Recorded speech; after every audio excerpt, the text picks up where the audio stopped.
अपनी अच्छी किस्मत पर खुश होकर वो जल्दी से चला गया। इसमें और मेरे ज्यादातर एम्प्लॉयज में बहुत फर्क नहीं है। मैं ऐसे बहुत से लोगों से मिला हूं जो कहते हैं, अरे मुझे पैसे में कोई रुचि नहीं है, फिर भी वे हर रोज 8 घंटे की नौकरी पर जाते हैं। ये तो सच्चाई को नकारना है। अगर उन्हें पैसे में रुचि नहीं है तो वे नौकरी पर क्यों जाते हैं? इस तरह की सोच पागलपन की सोच है। उस कंजूसी भरी सोच से भी ज्यादा पागलपन की जिसमें कोई आदमी पैसे पर कुंडली मारकर बैठ जाता है। जब मैं वहां अपने अमीर डैडी की बात सुन रहा था तब मेरे दिमाग में यह ख्याल आ रहा था कि मेरे गरीब डैडी 1000 बार यह कह चुके थे कि मुझे पैसों में कोई रुचि नहीं है। वे ऐसा अक्सर कहा करते थे। वे खुद की असली भावनाओं को छुपाने के लिए हमेशा यह भी कहा करते थे कि मैं इसलिए काम करता हूं क्योंकि मुझे अपना काम बहुत पसंद है। तो हमें क्या करना चाहिए? यही कि हम पैसे के लिए काम नहीं करें जब तक कि हमारे मन से डर और लालच की भावनाएं पूरी तरह से न निकल जाएं। नहीं, उसमें तो बहुत सा समय बर्बाद हो जाएगा। भावनाओं के कारण ही तो हम इंसान हैं। इन्हीं के कारण हमारी हस्ती है। भावना शब्द का मतलब है चलायमान ऊर्जा, यानी कि मूविंग एनर्जी। अपनी भावनाओं के बारे में ईमानदार रहो। अपने दिमाग और अपनी भावनाओं का इस्तेमाल अपने सपोर्ट में करो, न कि अपने विरोध में, यानी कि न कि अपने अगेंस्ट। आहा, माइक ने कहा, अगर तुम्हें मेरी बात समझ में नहीं आई हो तो इस बारे में चिंता मत करो।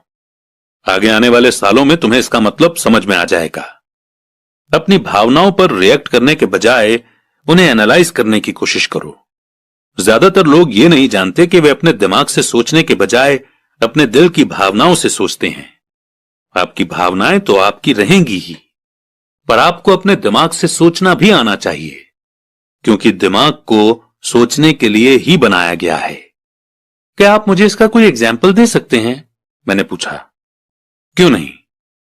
जब कोई आदमी यह कहता है कि मुझे नौकरी खोजने की जरूरत है, तो इस बात की बहुत संभावना है कि उसकी भावनाएं फैसला कर रही हैं। इस विचार का असली कारण है पैसा न होने का डर। पर अपनी जिंदगी चलाने के लिए लोगों को पैसे की जरूरत तो पड़ती ही है, मैंने कहा। बिल्कुल पड़ती है। अमीर डैडी मुस्कुराए। मैं सिर्फ यह कह रहा हूं कि उनके डर के कारण उनके मन में यह विचार आता है। मैं समझ नहीं पाया, माइक ने कहा। अगर आपके मन में पैसे की कमी का डर जाग जाए तो तुरंत नौकरी के लिए दौड़ मत लगाइए, ताकि कुछ रुपयों के सहारे उस डर को मार दिया जाए।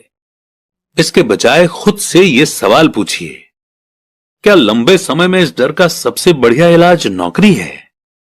मेरे ख्याल से इसका जवाब नहीं में होता है, खासकर जब आप किसी आदमी की पूरी जिंदगी को देखते हैं।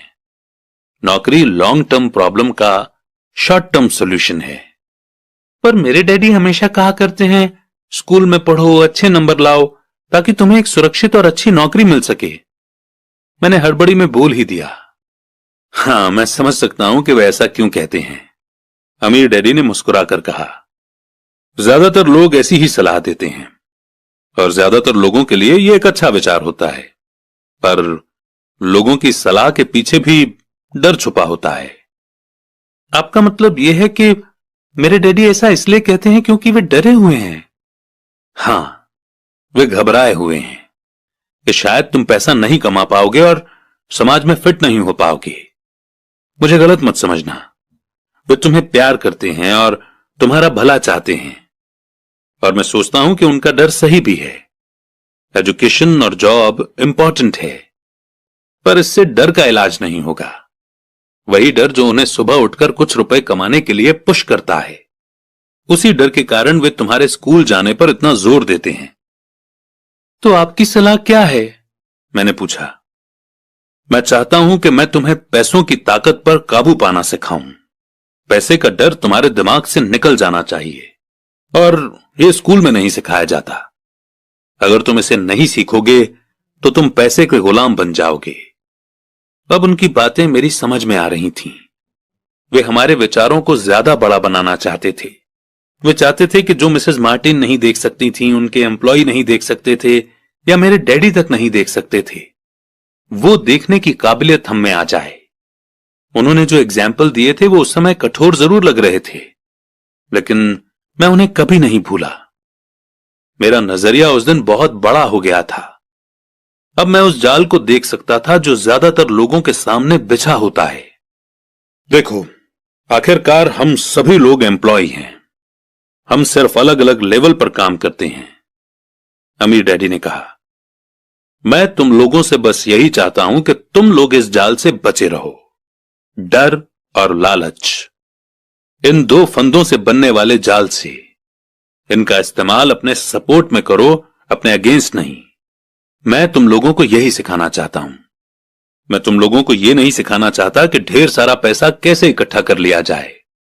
उससे डर या लालच को नहीं जीता जा सकता। अगर तुम्हें डर और लालच पर काबू पाना नहीं आता तो तुम चाहे कितने भी अमीर बन जाओ, असलियत में तुम एक बड़ी सैलरी पाने वाले गुलाम ही रहोगे। तो हम किस तरह इस जाल से बच सकते हैं, मैंने पूछा। गरीबी या पैसे की तंगी का खास कारण डर और नॉलेज की कमी होता है, न कि इकोनॉमी या गवर्नमेंट या अमीर लोग। ये खुद का ओढ़ा हुआ डर या अज्ञान होता है जो लोगों को इस जाल में फंसाए रखता है। इसीलिए तुम बच्चों को स्कूल जाना चाहिए और अपने कॉलेज की पढ़ाई पूरी करनी चाहिए। मैं तुम लोगों को यह जरूर सिखाऊंगा कि इस जाल से कैसे बचा जा सकता है। पहेली के टुकड़े अब सामने आ चुके थे। मेरे पढ़े लिखे डैडी के पास बड़ी डिग्रियां थीं और एक बढ़िया करियर भी था, पर स्कूल ने उन्हें कभी यह नहीं सिखाया कि पैसे या अपने डर को किस तरह काबू में रखा जाता है। अब मैं समझ चुका था कि मैं अपने दोनों डैडियों से अलग अलग लेवल पर अहम बातें सीख सकता हूं। तो आप पैसा न होने के डर के बारे में बात कर रहे थे। पैसे की इच्छा किस तरह हमारी सोच पर असर डालती है, माइक ने पूछा। तुम्हें तब कैसा महसूस हुआ था जब मैंने तुम्हारी सैलरी बढ़ाने का लालच दिया था? क्या तुमने देखा था कि तुम्हारी इच्छाएं किस तरह बढ़ रही थीं? हमने अपने सिर हिलाकर हामी भरी, पर तुमने अपनी भावनाओं के सामने हार नहीं मानी और इस कारण तुम लोगों ने जल्दबाजी में काम नहीं लिया। इससे तुम्हें सोचने का वक्त मिल गया। पर सबसे जरूरी है, हम में हमेशा डर और लालच की भावनाएं रहेंगी। इसी पल से तुम लोगों के लिए यह सबसे इंपॉर्टेंट है कि तुम इन भावनाओं का इस्तेमाल अपने सपोर्ट में करो और लंबे समय तक ऐसा करो। अपनी भावनाओं को अपने दिमाग पर हावी मत होने दो और इस तरह अपने विचारों को मैला मत होने दो। ज्यादातर लोग डर और लालच का इस्तेमाल खुद के विरोध में करते हैं।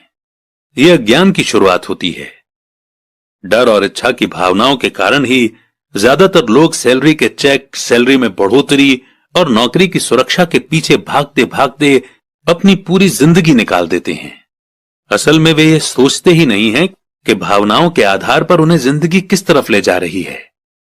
ये तो वही बात हो गई जिसमें गाड़ी खींचने वाले गधे के सामने उसका मालिक गाजर लटकाए रखता है जो उसकी नाक के ठीक सामने होती है। गधे का मालिक जहां जाना चाहता है वहां जाता है, पर गधा तो लालच के कारण भाग रहा है। कल गधे के लिए दूसरी गाजर आ जाएगी और गधा उसका पीछा करने लगेगा। आपके कहने का मतलब है जिस समय मैंने नए बेसबॉल ग्लव्स, कैंडी और खिलौनों के सपने देखना शुरू किया था, उस समय मेरी हालत उस गधे की तरह हो गई थी जो गाजर के पीछे भागता है, माइक ने पूछा। हां, और उम्र के साथ साथ तुम्हारे खिलौने भी और ज्यादा महंगे होते जाएंगे। अपने दोस्तों पर रौब झाड़ने के लिए एक नई कार, एक याच और एक आलीशान घर। अमीर डैडी ने मुस्कुराकर कहा, डर आपको दरवाजे से बाहर धक्का देता है, इच्छा आपको अंदर बुलाती है, आपको चट्टानों की तरफ ललचाती है। यही जाल है। तो इसकी काट क्या है, माइक ने पूछा। डर और इच्छा अज्ञान की वजह से बढ़ते हैं। इसीलिए अमीर लोगों के पास जितना ज्यादा पैसा होता है उनका डर भी उतना ही ज्यादा बड़ा होता है। पैसा ही गाजर है, भ्रम है। अगर गधा पूरी तस्वीर देख सकता तो शायद वो गाजर का पीछा करने के अपने फैसले पर दोबारा सोचता। अमीर डैडी ने आगे ये समझाया कि आदमी की जिंदगी अज्ञान और ज्ञान के बीच होने वाला संघर्ष है। उन्होंने बताया कि एक बार कोई आदमी खुद के बारे में ज्ञान की खोज करना बंद कर देता है तो उसकी जिंदगी में अज्ञान घुस जाता है। यह संघर्ष हर पल होता है। इसीलिए हमें